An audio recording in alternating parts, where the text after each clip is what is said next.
to our festival tourism and our cultural experience and promoting Tobago as a place where you can come and enjoy some cultural activities and expose our young people, expose our cultural ambassadors as well. We believe that that was something worth investing, and the People's National Movement rebranded that Plymouth Jazz Festival into what we now call the Tobago Jazz Experience. And over time, we saw the growth of that jazz experience. We saw in 2014 when we brought John Legend. And during that time, based on the data I have, over 25,000 persons came to Tobago during that time. And Tobago recognized, in terms of the multiplier effect, over $60 million was injected into the Tobago economy during that time. And that underscores the importance, that underscores how valuable festival tourism and the Tobago Jazz Experience is to the Tobago economy. And therefore, yes, the THA would have had to spend some money, but the point of the matter was it was never intended to, as the event itself, to recoup that investment that would have made. But because you are spending the money, the multiplier effect that it is creating, the Tobago House of Assembly and the Tobago people found favor in it. Fast forward to today, and I want Tobagonians to understand why we in the PNM have a challenge with this administration. Because it's not all times what you do, but it's how it is done and why. And 2 months before the hosting of this edition of the Jazz Festival, everyone is caught by surprise by the fact that the Jazz Festival has been cancelled. And therefore, this administration has demonstrated, and you're seeing the press release, which talks about the feasibility and sustainability. But the question is, what about the people who are invested in this Jazz Festival?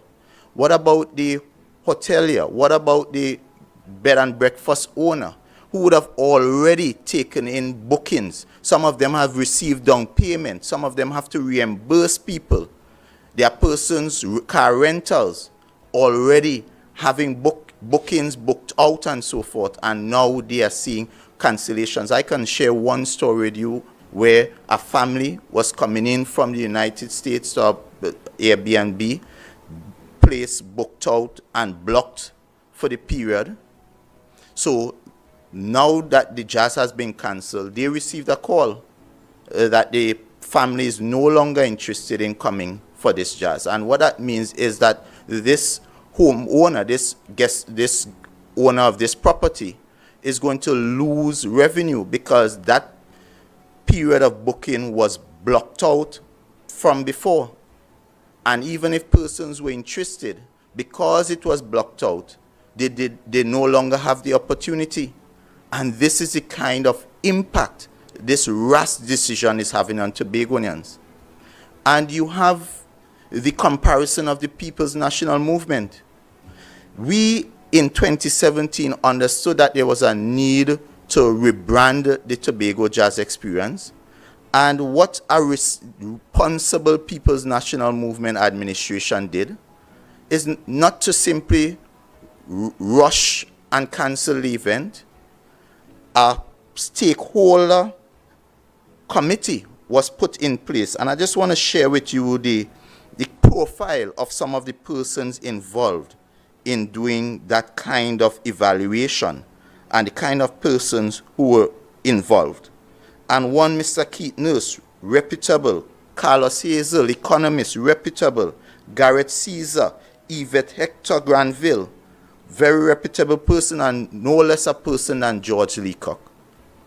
And what this Jazz Experience Evaluation and Strategy Task Force report did, it looked at the overall picture, the challenges, the opportunities, and created a roadmap as to how we can improve this jazz. It highlighted some of the challenges such as late marketing, some of the external challenges such as the high cost for artists and so forth. And there were recommendations. And of course, the People's National Movement was in the process of rolling it out. COVID came and we ended up here. Unfortunately for the people of Tobago, the People's National Movement administration was changed. Tobagonians made a choice because they were told by this current administration that they are coming to fix things. And fixing things, one of those things was, of course, the Tobago Jazz Experience.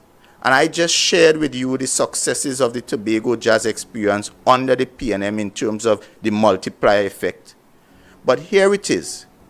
After 1 year of announcing Tobago Jazz Experience return, this administration has admitted by their actions that they are unable to fix the jazz. And you know what they did? Instead of fixing the jazz, they have mashed it up. And they have mashed it up without consulting you, the Tobagonians. Who did they talk to? Where's the report like what the PNM did? Did they call together stakeholders, experts to go out and do the analysis and do the work? No, they didn't.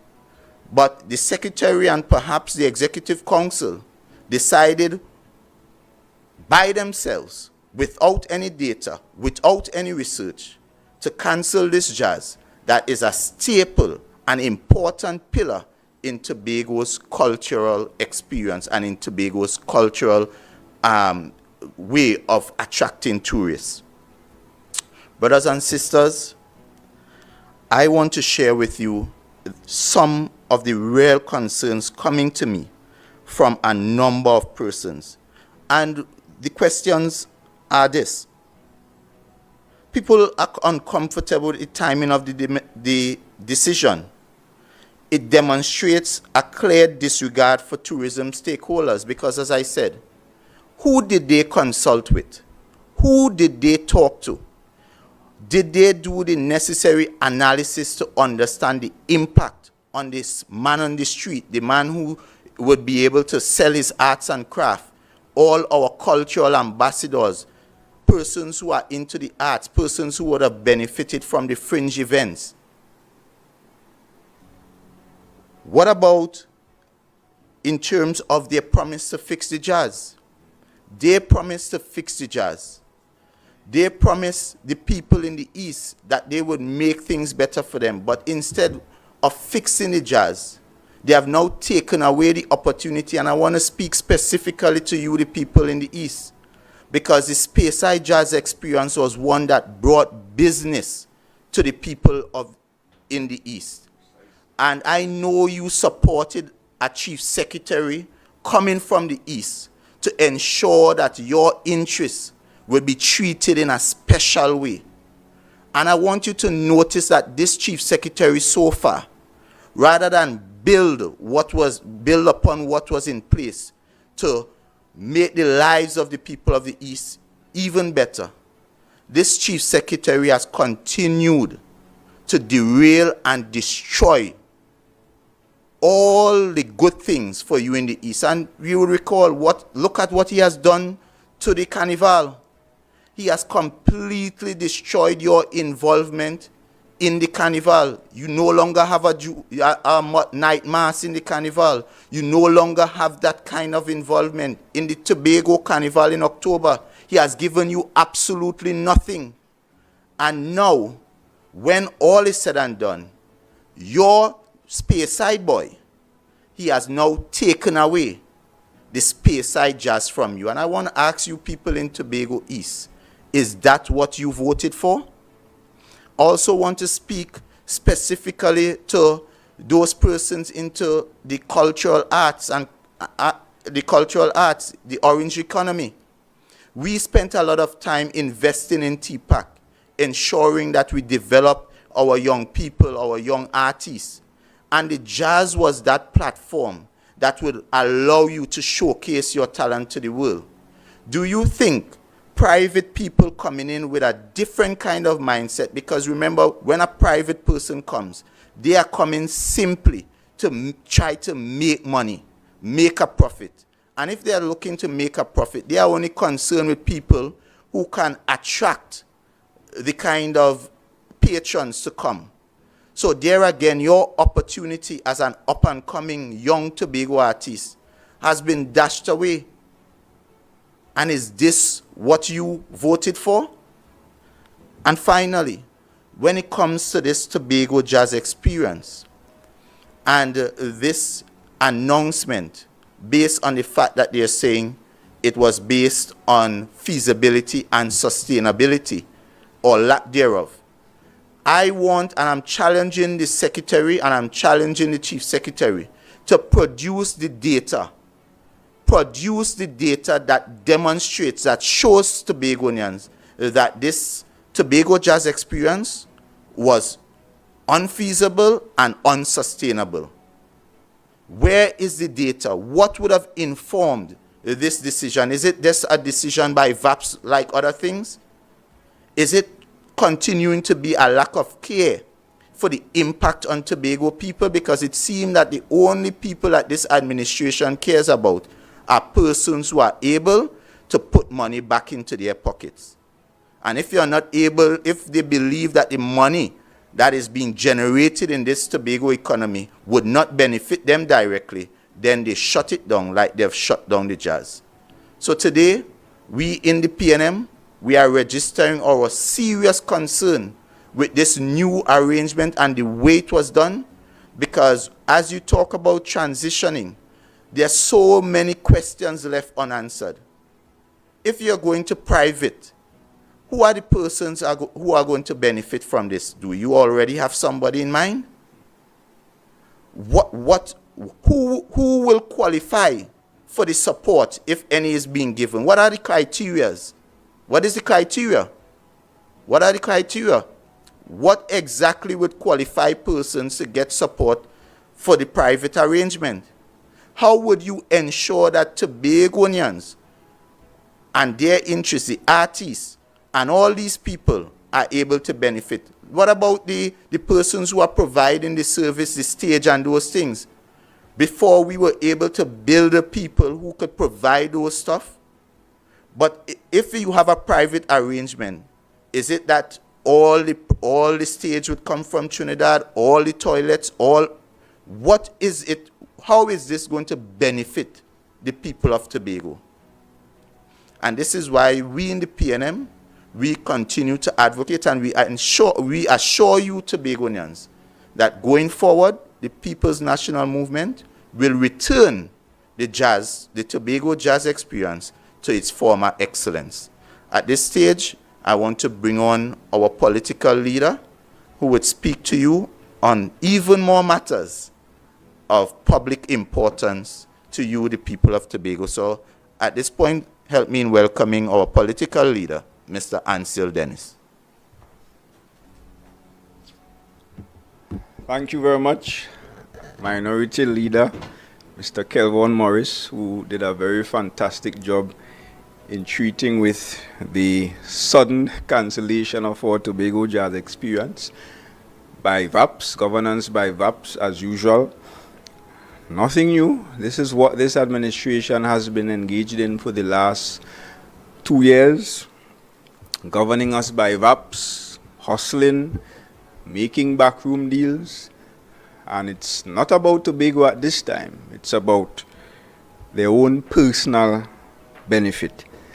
Today I just want to spend a very brief period of time responding for the last time to the Secretary of Infrastructure, the embattled Secretary of Infrastructure, who has found himself, by his own doing, with the assistance of others as part of his administration, in some serious trouble. I don't intend to engage in any back and forth. I simply will respond with the facts. And the first thing I want to say to the people of Tobago is that the Secretary is free, totally free, to leak, to make available to the public every single executive note, every single approved minute and decision of the Executive Council taken under my watch, because we have absolutely nothing to hide. So you could keep alive twice a day, 3 times a day. He could go to every single project that we did across Tobago, and I'm actually happy that the Secretary is highlighting the successes of the previous administration under the PNM. So he went to Friendsfield. I will hope that he will go to other areas and highlight some of the things that we were able to achieve during our period in office. So he can leak every note, because I can say without fear of contradiction to you, the people of Tobago, that we followed every law, we followed every rule, our processes and procedures were above board, and therefore they can withstand public scrutiny. Nobody took us to court. No High Court granted any injunction against any project that was undertaken by the previous administration. So Trevor could go live every day, and he can leak an Executive Council note every day if he so chooses. He's so free to do. And I just want to respond as well to the quite foolish accusations that we in the People's National Movement, and me in particular, we are trying to stop the Friendship Road. People of Tobago, the facts will show that it was a member of staff of the Tobago House of Assembly that lodged the first complaint with the EMA. Because based on his responsibility where he works in forestry, he had serious concerns with the manner in which they were carrying on this project, where they went into the Friendship Estate and started clearing trees and destroying the environment without any approval from the Environmental Management Agency. So he was the first one that submitted the report. And of course, more recently, it was one of the affected residents, Mr. Hearn, who filed a legal complaint, which is his right to do as a citizen of Trinidad and Tobago. And based on the arguments put forward by his lawyers, the court granted an injunction to stop work again for a second time. So I don't understand how the Secretary is prepared to blatantly lie to the people of Tobago and lie to the people of this country by saying we are trying to stop the road. We are not trying to stop any road. Our concern is simple, that people elected to high office in Tobago, in the Tobago House of Assembly, must follow the rule of law and must adhere to the regulations and the statutory requirements of the EMA, Tongue and Country Planning, and of course the Office of Procurement Regulation.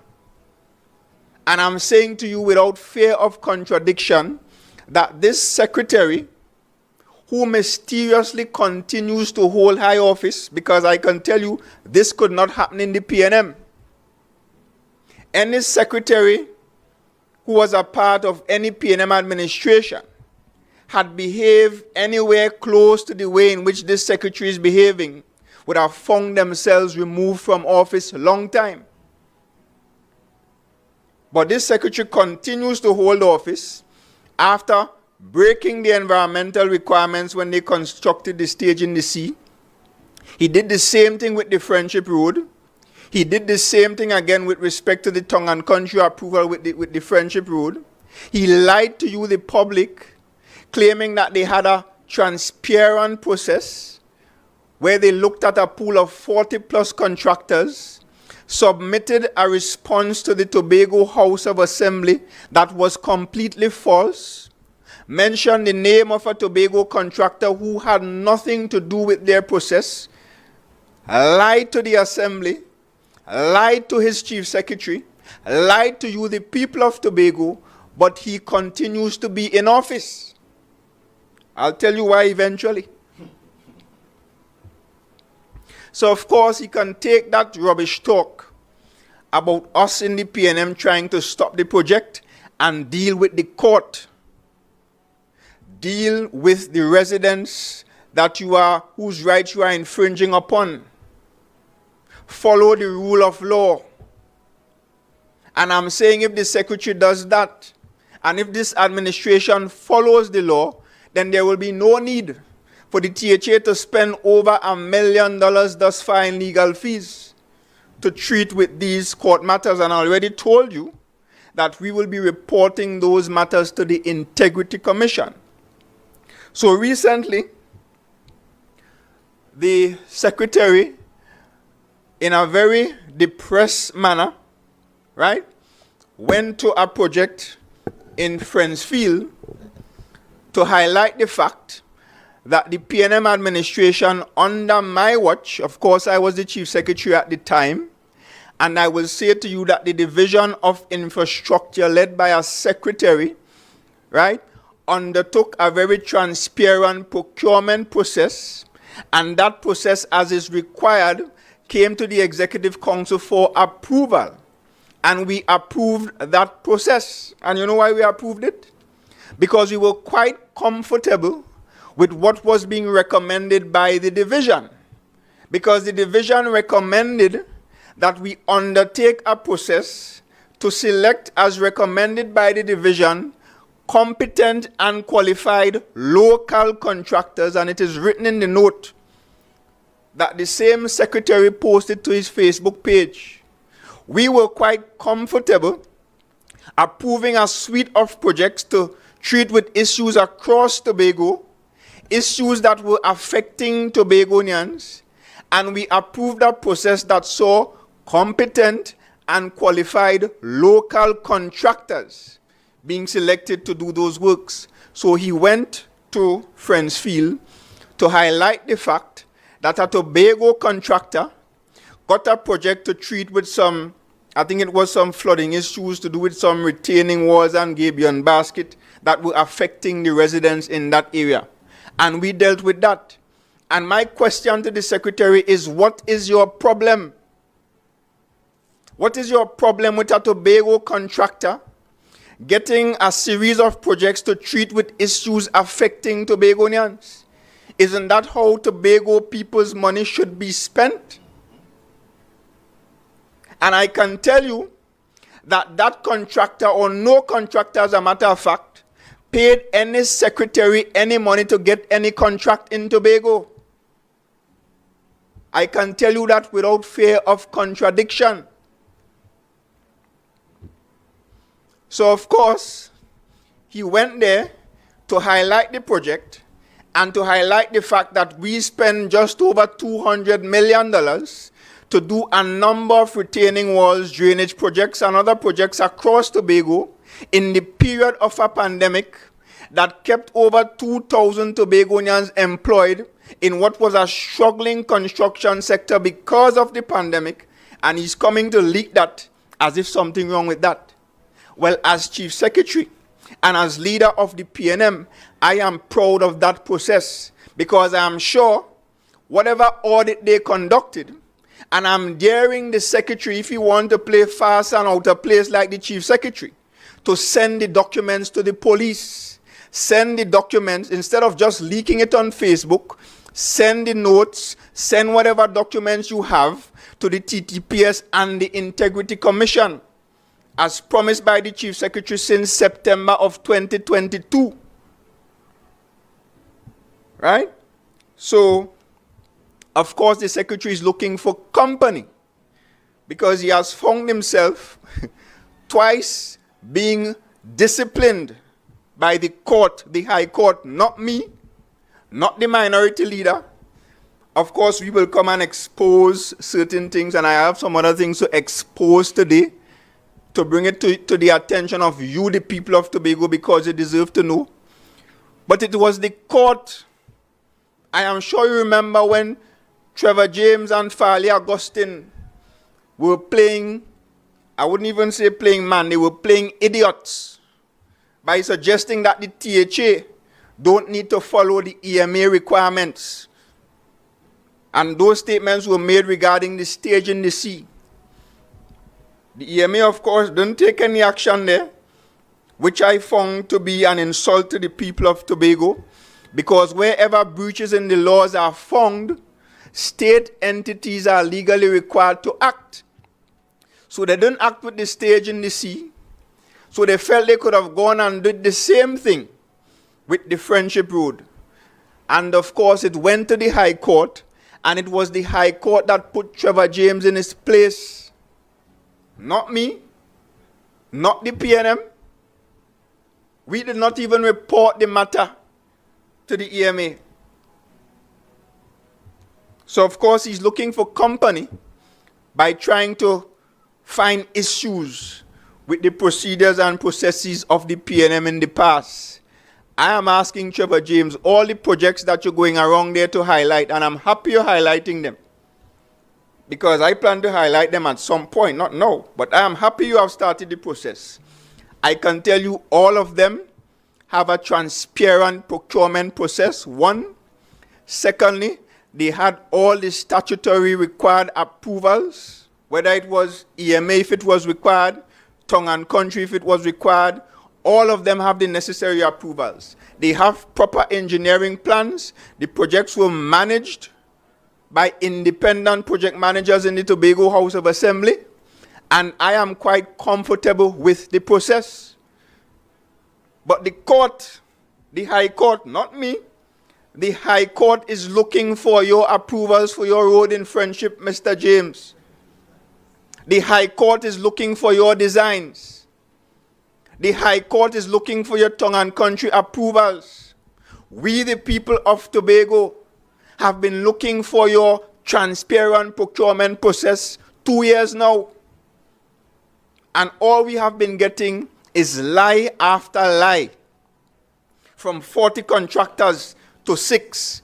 And in the 6, you're putting a Tobagonian who don't even know what the hell you were talking about. The court, Trevor James, is looking for your processes and procedures. So don't try to include the PNM. The PNM is not of that. We are a cut above all of you.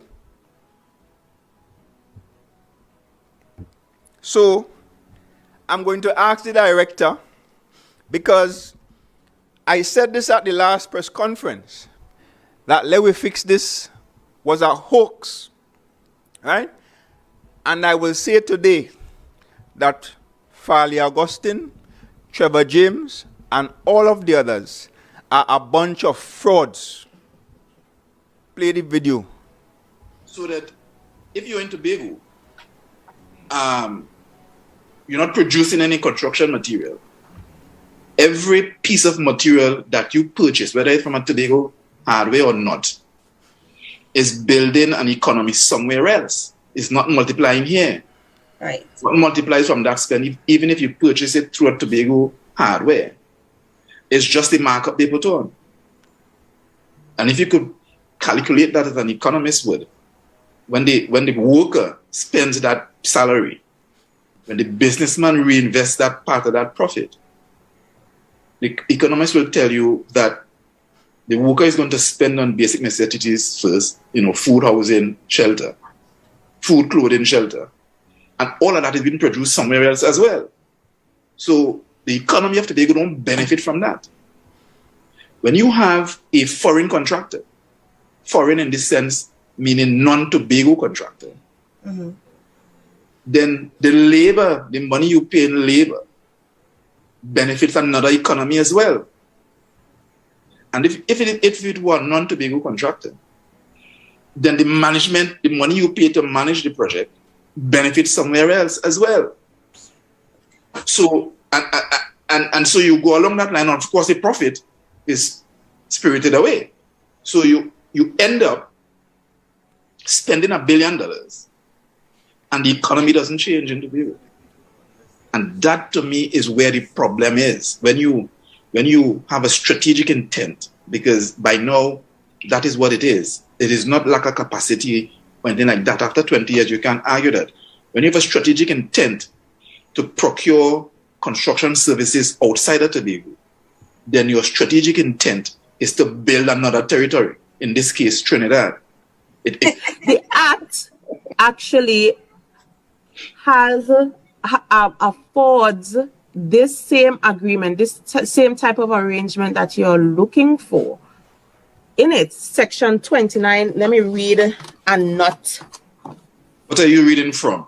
I am reading from the Public Procurement and Public Disposal Act of 2015. Right. All right, and let me just pull it up. Give me one moment.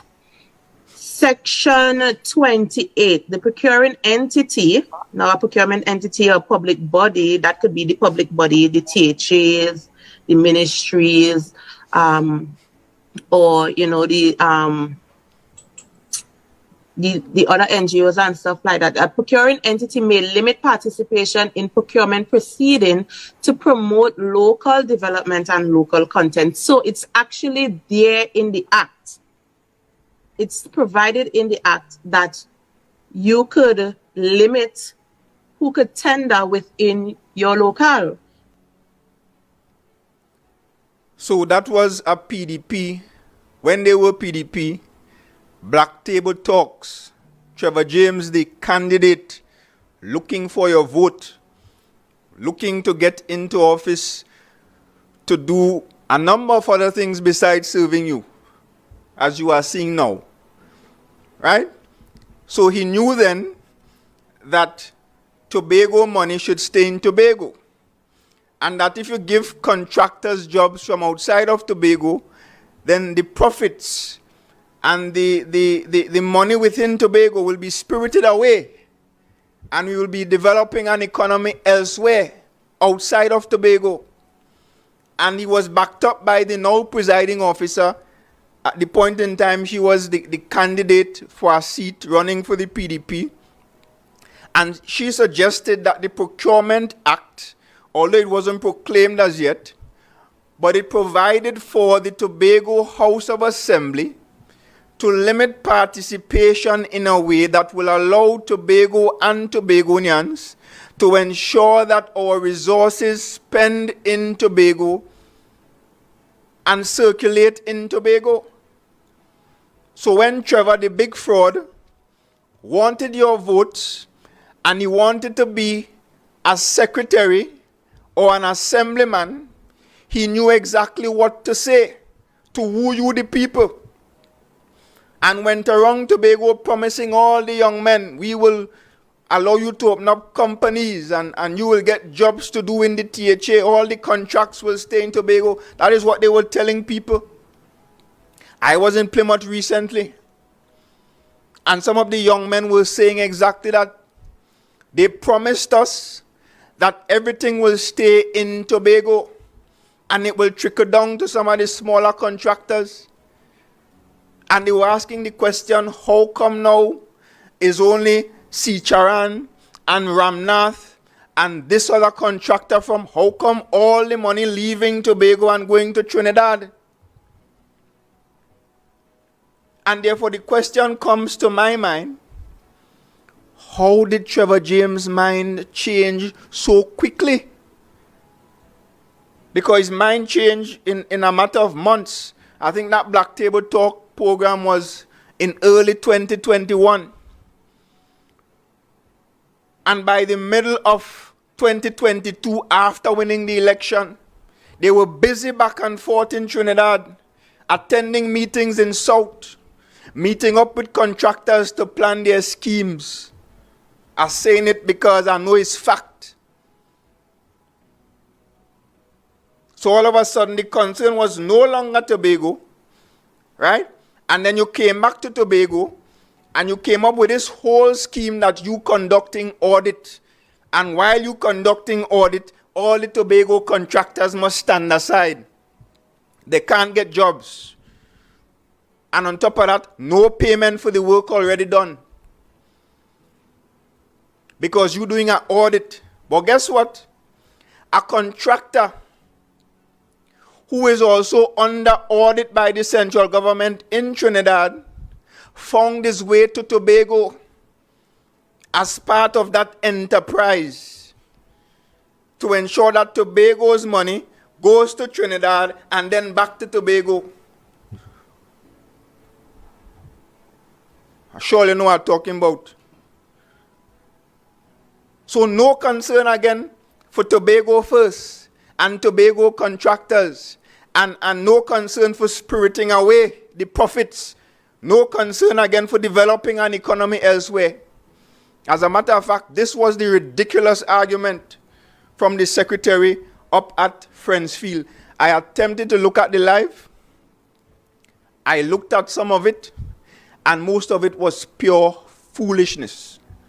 But I want to highlight this part, because the secretary has to be crazy. Now, I know he's under pressure. But the secretary has to be suffering from some kind of mental condition to attempt to make this argument to the people of Tobago. Play the next clip. The Tobago contractor, some people say he was and is the biggest contractor in Tobago, was awarded a contract, according to Alwari, on the San Fernando waterfront project, along with Van Hood, who is doing the offshore works, the dredging and reclamation and so on. It's Tobago contractor, and I give him thanks. He's fighting up in the next island with the big boys down there, you know. I mean, his partner, that is a friend, and you know, so you have a big Tantos partner.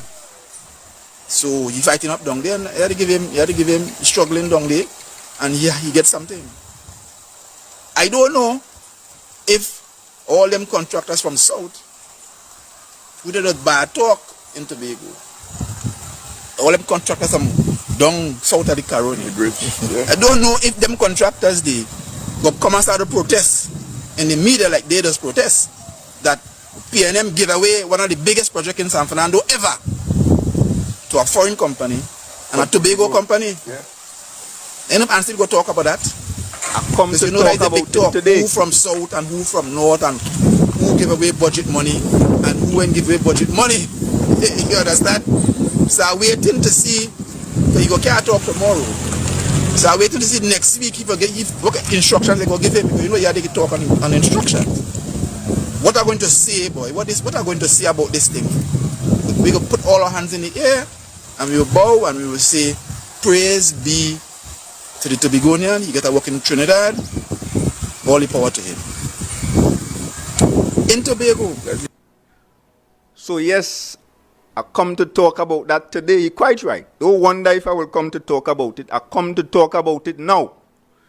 So the secretary is attempting to advance the very foolish argument that the contractors from South should protest because the Tobagonian get a job in Trinidad. Firstly, Trevor James, the central government is the government of Trinidad and Tobago. That is number one.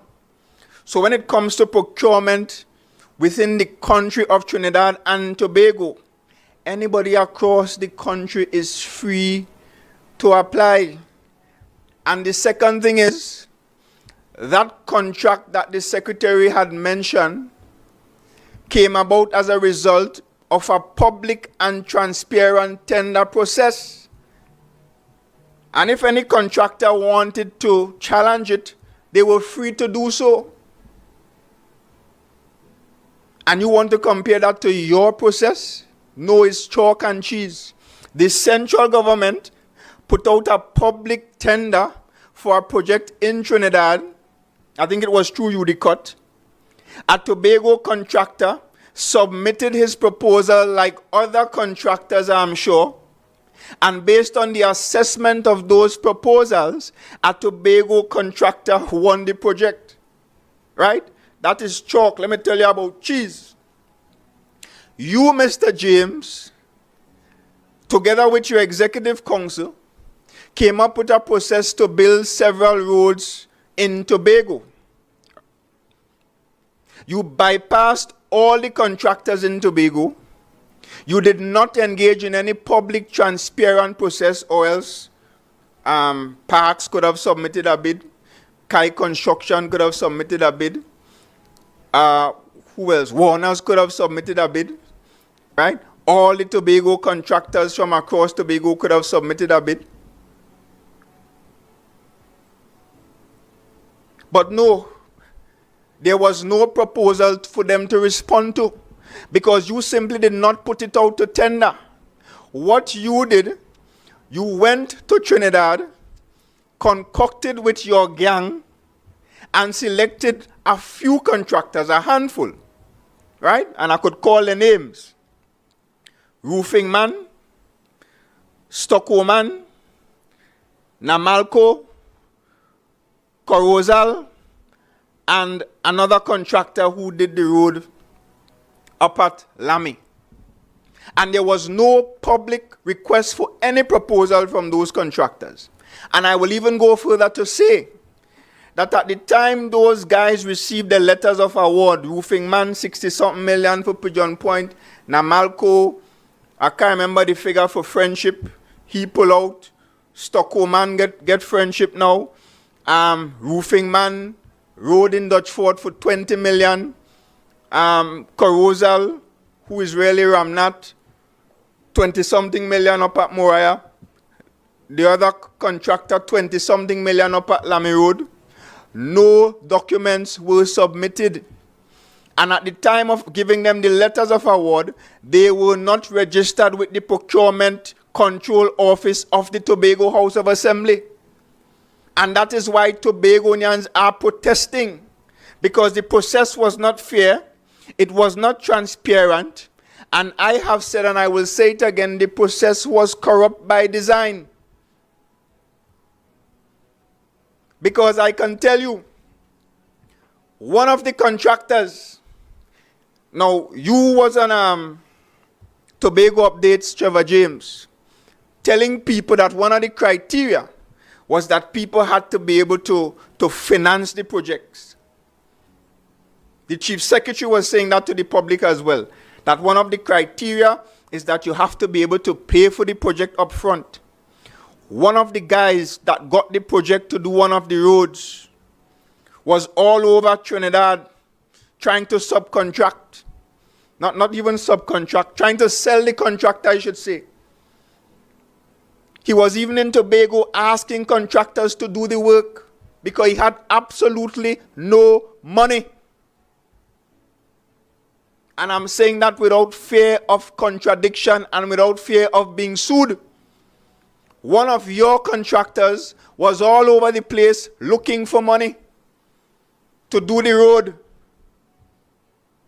But according to you, people had to have the money, people had to be able to finance the project before they got approved. Your process was a sham. So don't come now talking about how the central government awarded a contract to an experienced and qualified Tobagonian contractor. And you know what is the saddest thing? That contractor is qualified and competent enough to get a project quite in San Fernando. After doing work in Tobago for years, after building his reputation and his capacity right here in Tobago. But all of a sudden, he can't get one project to do in Tobago. Blacklisted.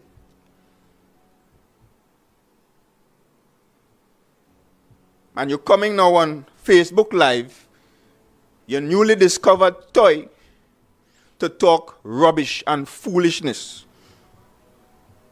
Ably supported by your sycophants. I'm not talking to them. I am talking to decent, right-thinking Tobagonians who are prepared to call wrong, wrong, no matter who is doing it, instead of defending foolishness for a board stipend or a political appointment or a little chump change. So, of course, that is the situation.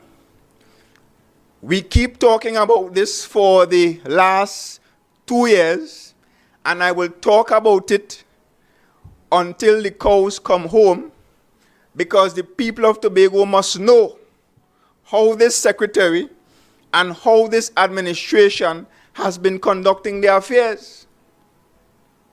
Now, of course, we are seeing now in the public domain a screenshot circulating.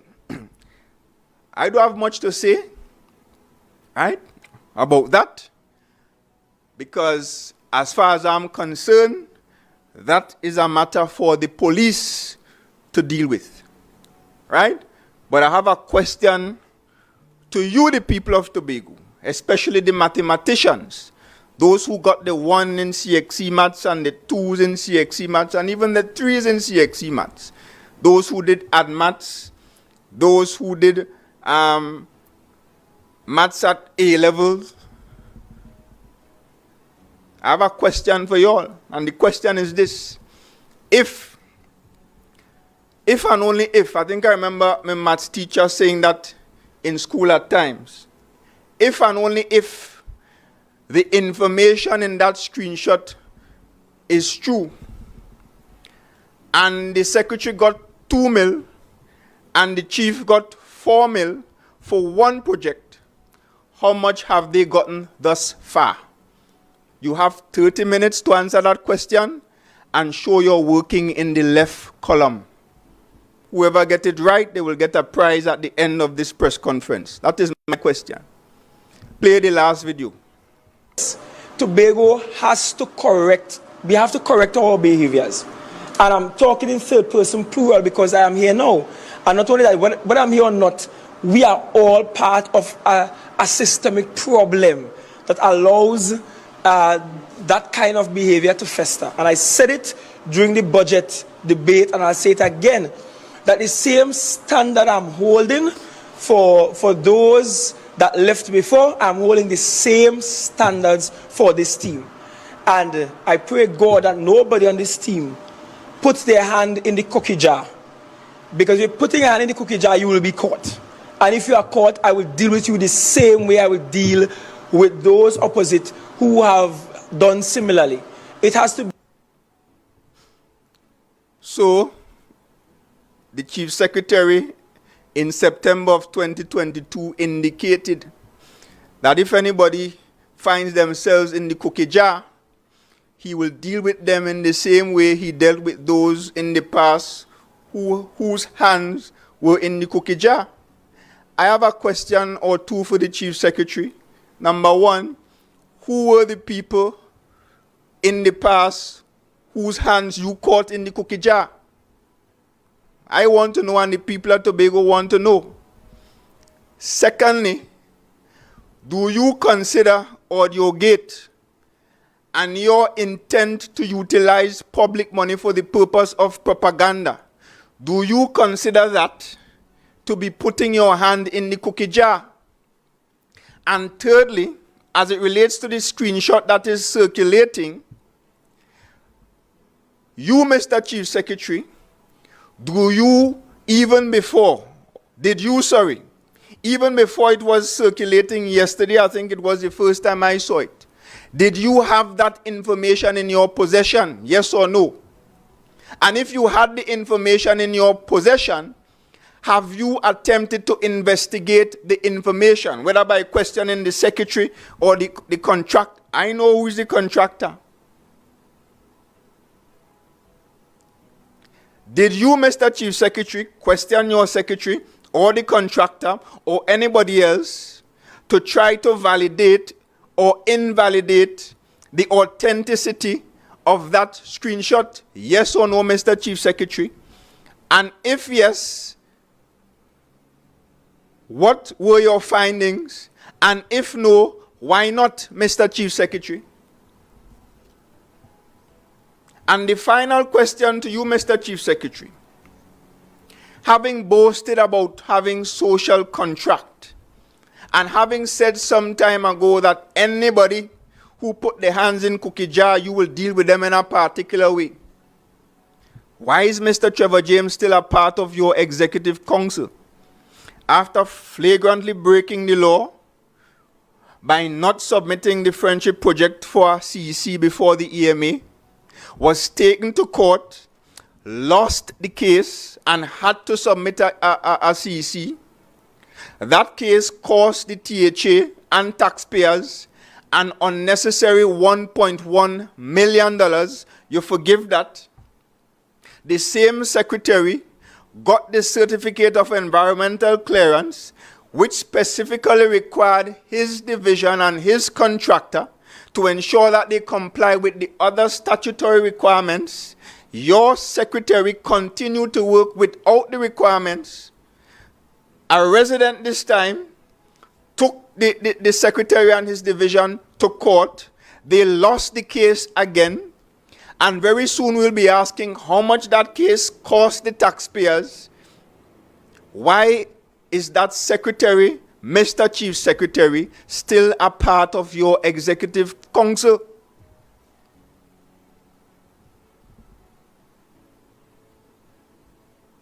I know why.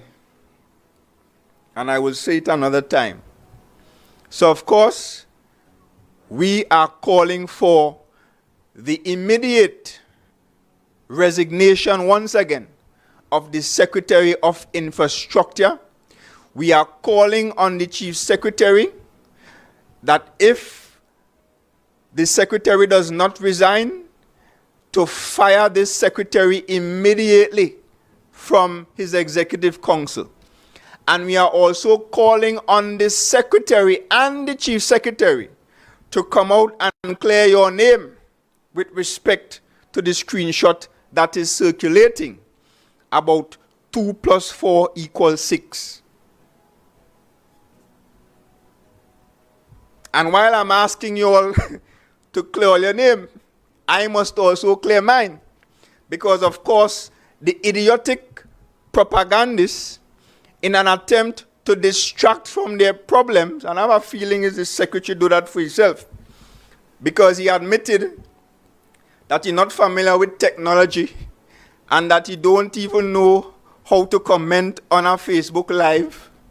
And we saw what appears to be his extreme recklessness in another scenario. So I would not be surprised if the secretary tried a thing for himself and circulating screenshots of me talking to myself. Now, Tobagonians, you're big and you have sense. If you are screenshotting somebody in a WhatsApp conversation, their messages will be in what color?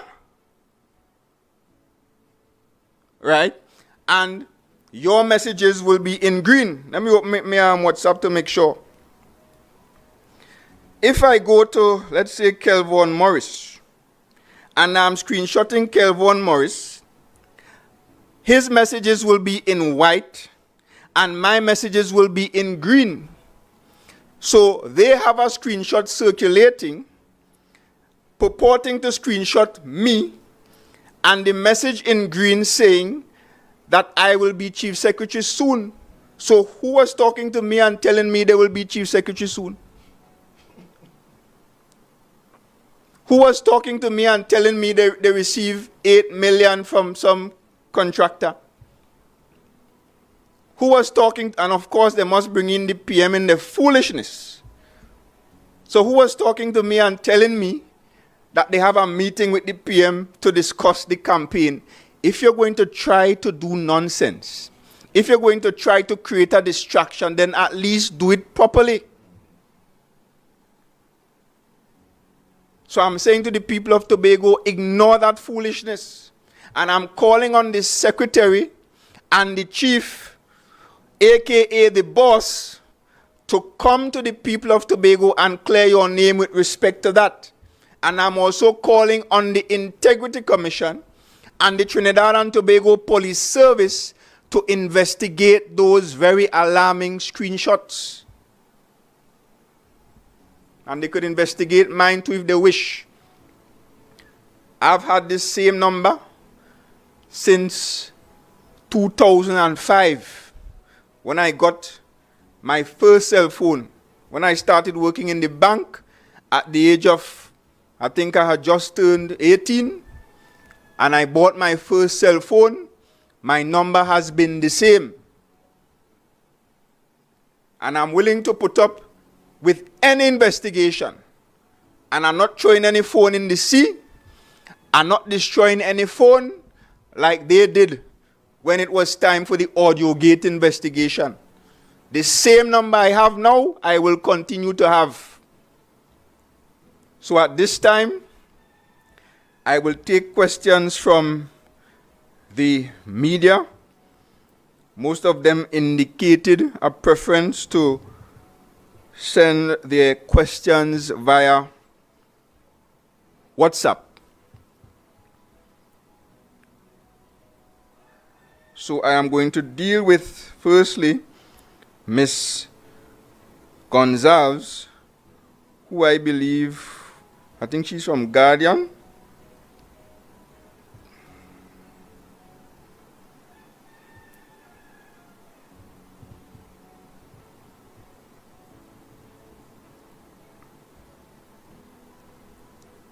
Let me just pull that up quickly. Right, so Ms. Gonzalez from Guardian, she has a series of questions. Considering what has been happening within the Division of Infrastructure, Quarries and Urban Development, are you now calling for a police investigation?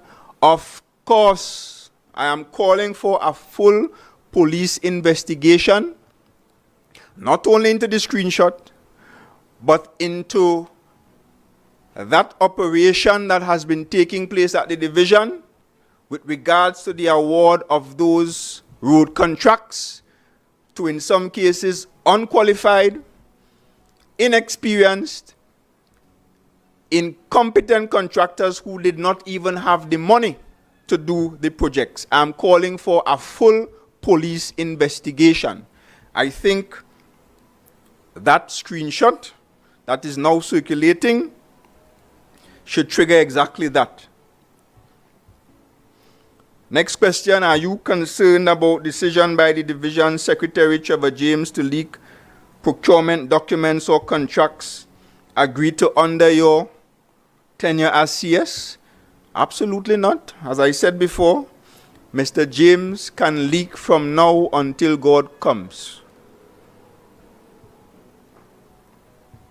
During the last press conference, you spoke about making a complaint to Integrity Commission. Has that been done? Not as yet.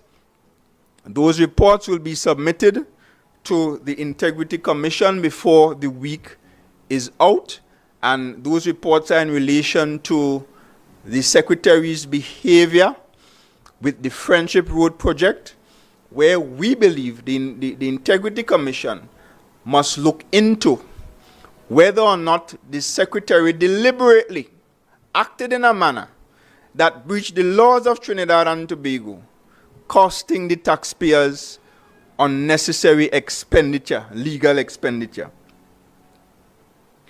James said you are power hungry. He even went on to say you're putting up a front with your family to trick Tobagonians. How would you respond to that attack on your personal life?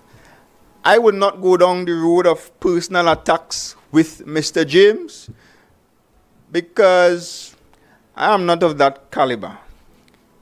I'm a cut. Mr. James might be older than me. He might even be richer than me by far. But I am a cut above Mr. James. Right? And therefore I will not go down the road of any personal attacks. Every statement, every conversation that I've had about Mr. Trevor James is in relation to his professional and public conduct as the Secretary of Infrastructure, elected by the people of Tobago, and as political leader of the PNM, right, responsible for the party in the minority. I am duty-bound to hold Mr. James accountable. So if he wants to get personal and say I'm power hungry, he's free to do that. I prefer to be called power hungry than a thief. Right? And on that part, well, I'm not sure what he meant by putting up a front. I wouldn't go into that.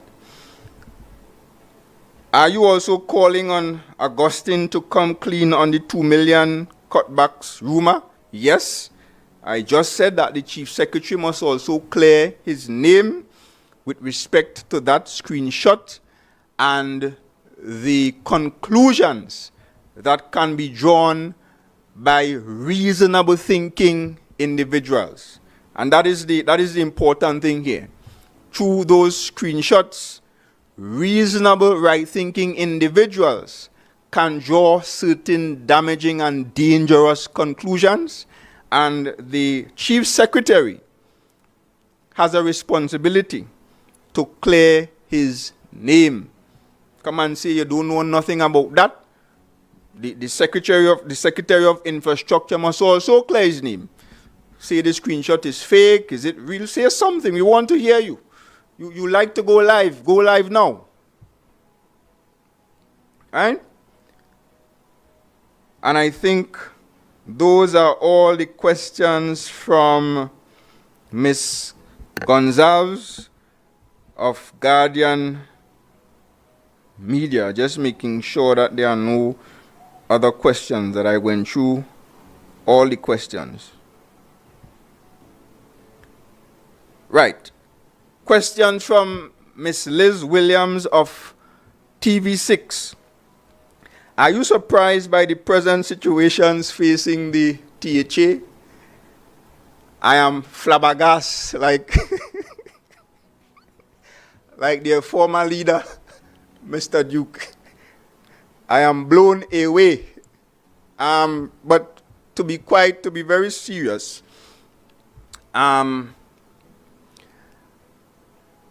I am shocked and appalled at what is passing for governance in the Tobago House of Assembly.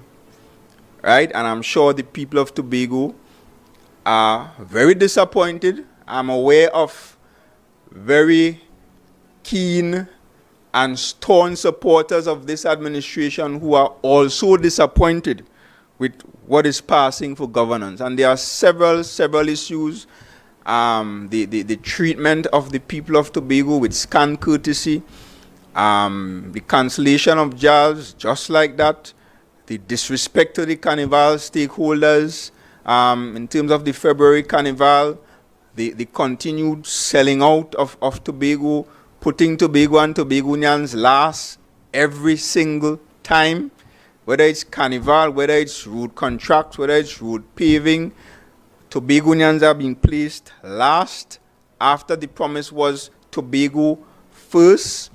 The fact that this Chief Secretary has been caught on tape conspiring to break the law. I don't think anything like this ever happened in Tobago. Now we have screenshots of a secretary. I can't remember anything like this happening in Tobago. We have the people from Heritage, the performers, our dear creatives, having to wait almost a year to get payment for Heritage while they are traveling. This THA is now a travel agency. Just today, I understand some people left for Ghana. We saw recently where a secretary saw it fit to go to sip wine. And of course, to justify the talk about some MOU, as if a secretary could sign MOU on behalf of the THA. And yes, a secretary might be able to sign a MOU, but a secretary must sign that MOU with somebody that is their equal. So if a minister is signing an MOU signed by another minister, no problem. But you going to sign MOU with somebody in a school, totally unnecessary. It's just a joyride. So of course, Ms. Williams, I am disappointed. I am disappointed by the fact that nothing that was promised by this administration about let we fix this, let we fix this, whole campaign, let we fix this, they can't even fix themselves. Well, some are actually fixing themselves right up. So of course, Ms. Williams, I am disappointed, and I'm sure I'm speaking for the people of Tobago when I say the people of Tobago are sorely disappointed. They have destroyed heritage, destroyed jazz, destroyed February Carnival, the once thriving Maypole Festival at the level of the primary schools, and I think the secondary schools, I can't recall, gone, disappeared from the calendar. The Culinary Arts Festival disappeared from the calendar. Training to creatives at the level of the communities, gone. We set up TPAC. TPAC was supposed to provide training, establish an orchestra, pursue the orange sector seriously. Now TPAC don't even have a CEO. TTAL, the first thing they did, they run one of the most competent tourism sector professionals in the Caribbean. Then they took this lady, Alicia Edwards, I think is her name, put her as chairman, then executive chairman. She left. You know what she said? The board imploded. So they destroyed the Tobago Tourism Agency. TADCO, utterly destroyed. The mandate, that is, sent home 68 workers, gone just like that. Festivals Commission in shambles. You took out, imagine you take away heritage from Festivals Commission, the agency that has responsibility for festivals, that has been doing festivals for donkey years. You took it away from them and put it in the division. Worst heritage ever. And we're not sure, based on what I'm hearing, we're not sure that we're going to have a heritage come July. Eh?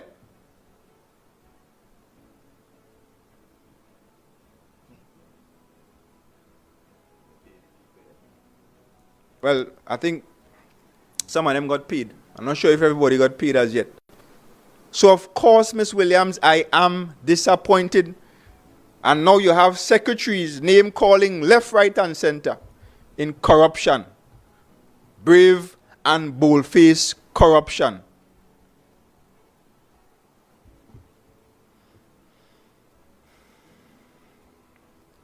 So, I think those are all the questions from members of the media. I see no more coming in. So let me thank all of you for attending this very short press conference. It's a Sunday afternoon. I know it's usually a time where we don't normally have press conferences. On Sundays we prefer to do political meetings. But we felt that we really needed to come and address some critical matters with the people of Tobago. And I want to say in closing to the people of Tobago, if you were dating or married to someone and you left that relationship because you felt as though they were treating you poorly or not as good as you should be treated, and you pick up someone else, then you ought not to accept less than what you were getting before.